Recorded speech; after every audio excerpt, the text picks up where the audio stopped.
Representative Cori Bush, the newest member of the squad, immediately following the actions that took place on Capitol Hill yesterday by these crazed Trump supporters, introduced a resolution to expel any member of Congress who sought to undermine the results of the November 3rd, 2020 presidential election.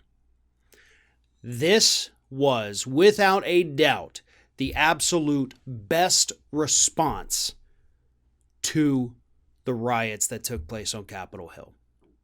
Lots of folks calling for impeachment, saying we've got to do something to get rid of him. Absolutely, I agree with that wholeheartedly, but that's just the tip of the iceberg. And that's why I love Cori Bush's proposal here more than I like the idea of impeaching him again. Because even though, Cori Bush's thing, it's not going to succeed, what it does is show that she understands the root of the problem. And the root of the problem is not Donald Trump. The root of the problem is the 140 Republican members of Congress who said they were going to object to the certification of certain electors from certain swing states. Now, eventually, the Electoral College votes did get certified yesterday. It's done. Literally done. Nothing can change it. Joe Biden will be the next president of the United States unless, God forbid, something happens to him between now and then, in which case Kamala Harris becomes the next president of the United States. That's done. That's the new line of succession starting January 20th, regardless of what happens between now and then. But Cori Bush understands when Trump leaves, the problem of Trumpism stays.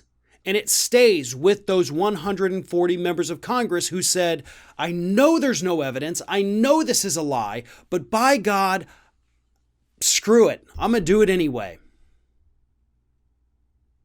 Those people deserve to be kicked out of Congress.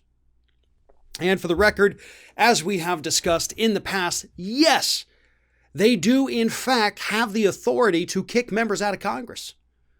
Only problem is it takes a 2/3 majority vote. And obviously, since the Democrats do not have a solid 2/3 majority in the House, you'd have to get Republicans to join you. And ironically, you would actually have to get some of the 140 that you're trying to expel to join you as well. So, probably not going to happen, right? And that's unfortunate because it does need to happen. But I like what I'm seeing here. I like that Cori Bush understands this is not just a Trump problem. And to be honest, I'm willing to bet the rest of the squad and most members of Congress, hopefully, now I can't even say most, I'm sorry, but at least the rest of the squad understands Trump isn't the overall problem. The problem is rooted deep within the GOP. The problem will exist and persist long after Donald Trump has left this world.